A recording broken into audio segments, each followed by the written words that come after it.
ጓደኞቿ እንዳትገናኝ የማይፈልገው እግርና እጇን እያሰረ ቤት ውስጥ እያስቀመጠ በሩን የሚዘጋባት ሲያሰቃያት አደይ ስለምታቅም ለአሸናፊ ደውላ ወደ ከተማ ይዛት እንድትመጣ እንደኔ በከተማ በአንዱ ቤት በቤት ሰራተኝነት ብትሰራ ይሻላታል ከጫንዬ ትዳር ብላ ለአሹ ነግራው ነበር። አሹም ወደ ከተማ ይዟት መጥቶ ነበረ።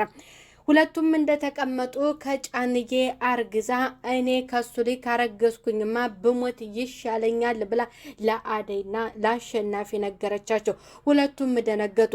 እውነት ከጫንዬ አርግዘሻል ብሎ አሸናፊ ነገራ። ሰላም ጤና ይስጥልኝ ውድ የተከበራችሁ የዚህ ቻናል ተከታይ የሆናችሁ ቤተሰብ በሙሉ በያላችሁበት ሰላማችሁ በዘተ ተረፍርፍ። ሰራተኛዋ አደይ ክፍል 79 ጫንዬ ልጅ የምትሆነውን ሮማንን ልጅቷ ሳትፈልግ በግዴታ ሚስቱ እንድትሆንና ጓደኞቿን እንዳታይ የማይፈልገው ወደ ከተማ አምልጣ እንኳን ልትሄድ ስትልም ከዛ ጊዜ ያስቀራት ሰውዬ ነው። እንደዚያም ሆኖ እሷን ካሰቃየ በኋላ ብርሃንን ለማግባት ያሰበው ጋሼ ጫንዬ አስረግዟታል ሮማንም እኔ ከሱ ልጅማ መውለድ አልፈልግም ይገለኛል አልፈልግም ከሱ ስትል ለአደይና ለአሸናፊ ነግራቸዋለች። ወደ ከተማም አሹ ይዟት ሄዷል። ፍቅር ተንኮለኛዋም ለንጉሱ ወደ ሮማን ያለችበት ቤት ወሰደኝ ብላ ስትነግረውም ደመቀ ምን ልትሰሪ ነው ወደዛ ቤት የምትሄጁ? በጭራሽ በሰላም ነው ወይ? እነሱን እንዴት ልትፈልጊያቸው ቻልሽ? ብሎ ይመልሳታል።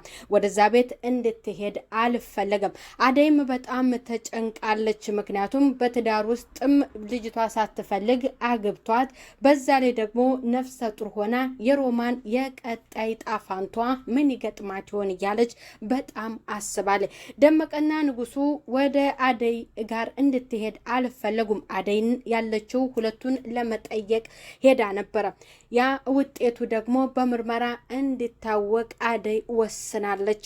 ሮማንም በጣም እያለቀሰችና ብዙ ጊዜ እንደበደላትና እንዳሰቃያት በቤት ውስጥ ብዙ ጊዜ እንደሚደበድባትም ለአደይ ተናግራለች። አሸናፊም ወደ ከተማ ገብቶ ከተማ በመግባቱ ደስ ብሎታል። ግን ሮማን ስላረገዘች በዚህ ደግሞ በጣም ቀር ብሎታል። ደመቀና ንጉሱም በሮማን መንጣት በጣም ተደስቷል። በባለፈው ጊዜ ገጠር እንደነበረችም እሷ አለችበት ክላስም እንዳገታት ወይንም ሌላ ሰው እንዳያያት እንደደረሱላት እግርና እጇን ፈተዋት ነበረ። እንዳትፈቱኝ ይሱ በጣም ይገላችኋል ስትል እንዲጠነቀቁ ነግራቸዋል። ሳትፈልጊ ያለ እድሜሽ እንደዚህ አግብቶ አሰቃየሽ አይደል ብሎ ተናገረ። አሸናፊም እኔ እያለሁማ የሱ የጫንዬ ሚስት ልትሆኒ አትችልም ብሎ ወደ ከተማ አደይም እንድትመጣ ስለፈለገች ወደ ከተማ ይዟት ገብቷል። ሊዲያ ቀበጧም ደግሞ መንገድ ላይ እየሄደች ገጠር ሄዳ አሹን አይታው አውቀዋለችና እሱ ከኋላ ሲነካት በጣም ደንግጣ ነበረ። አንቺ ሊዱ ብሎ ረሳሽኝ እንዴ ብሎ ሲላትም እንዴት ረሳሃለሁ ብረሳ አንተናሹን ረሳሃለሁ ብላ እቅፍ አድርገው ነበረ። ለምን እንደመጡም ስትጠይቃቸው ያጫንዬ የሚባለው ሰውዬ ትልቅ መተኮሻም ጠመንጃም እንዳለው ይነግራታል። በጣም ትፈራለች እና እኔ ላይ ይተኩሳሉ ስትል ለሱ ስትነግረው እኔን ካገኘኝ ይገለኛል እንጂ አንቺን ምን ብሎ ይገልሻል ብሎ ለሊዱ ሲነግራት ሊዱን በጣም ፈርታ ነበር።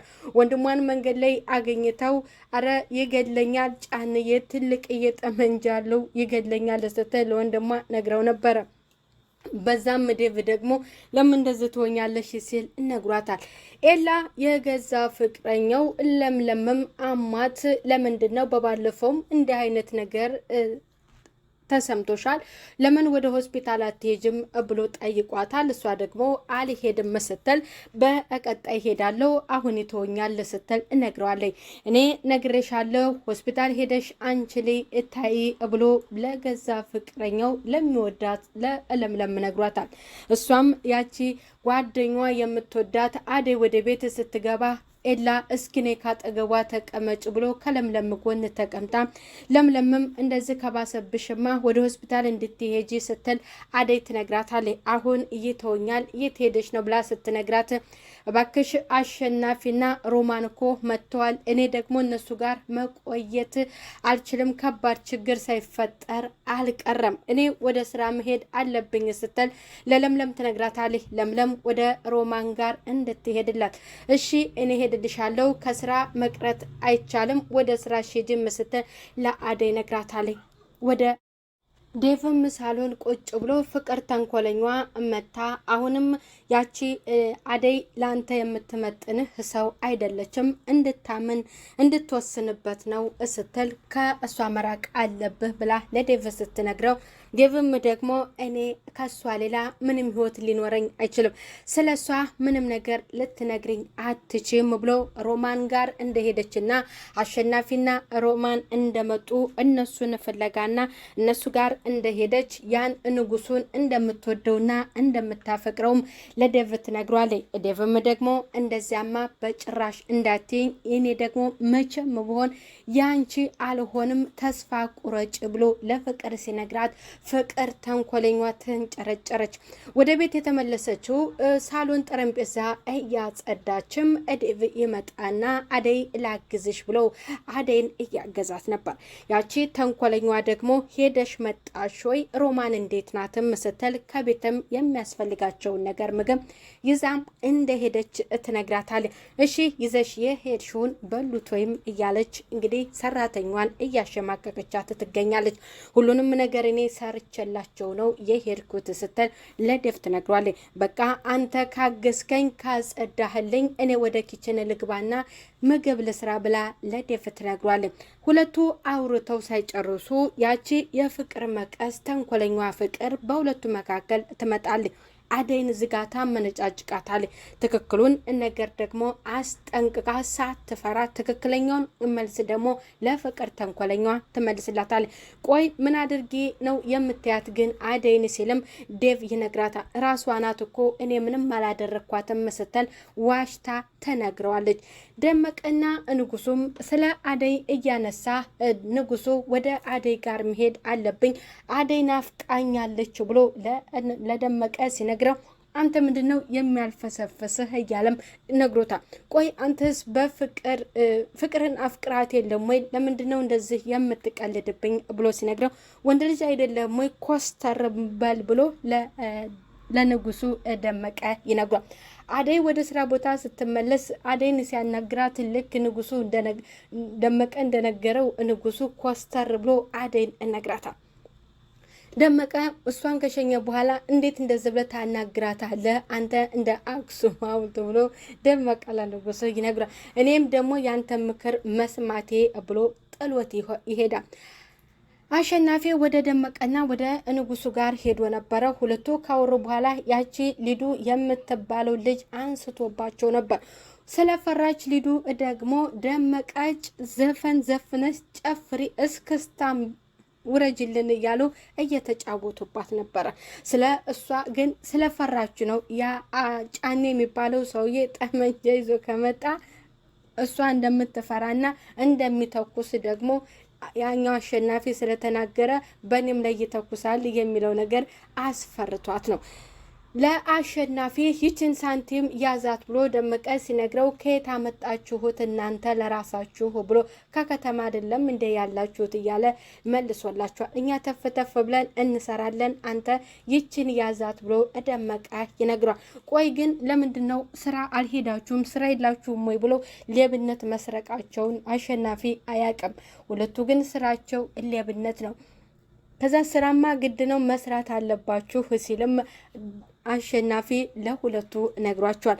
እነሱ ችግር የለም ይችን ተያዝህ እኛ ተፍተፍ ብለን እንሰራለን አብሽር ተቀበለን ብለው ያንን ገንዘብ ደግሞ ደመቀ ሰጥቶታል። ለምለም ወደ ሮማን ጋር ሄዳ ሮማንን እያጽናናቻት አይዞሽ እያለቻት ጉድ ሆኜልሻለሁኝ እኔ ከጫኔ ካረገዝኩኝ በቃ መሞቴን እመርጣለሁ እያለች እየነገረቻት ከፋርማሲ የምርመራውን ውጤት ለመለየት ሄደው አንጥተው ነበር። እውነቱን እንዳረገዘች ለአሸናፊ ሲነገረው አሸናፊ በጣም ደነግጣል። ሮማንም ጠፋች፣ ወዴት ሄደች በማለት ሲጠብቋት ትጠፋባቸዋለች። አሸናፊ ሮማን ወዴት ሄድሽ እያለ ሮማንን ፍለጋ ይሄዳል። የዛሬው ክፍል በጣም ደስ ይላል፣ ግን ያስቃል። ያው የሳቀው ነው የሰራሁት፣ ምክንያቱም የአሸናፊ ያስቃል። የጋሼ ጫንዬ ደግሞ እንደው ጋሼ ጫንዬ ነፍሱን አይማሩ፣ በጣም ጨካኝ ሰው ነው። እችን መሳይ ሮማን ላይ እንዲህ አይነት ነገር መፈጸሙ እንደው ያስጠይቃል። ቀጣይ ደግሞ አለልኝስ የአለልኝ ስራ ደግሞ በማንኞቹ ላይ ይሆን? በብርሃን ላይ ሊፈጽም ይችላል። ለማንኛውም ለዛሬ ነበረን ቤተሰብ ክፍል ይህንን ይመስላል። ቀጣይ በሌላ ክፍል እስከምንገናኝ በሌላ ቪዲዮ በያላችሁበት ሰላም ቆዩልኝ። ባይ ባይ።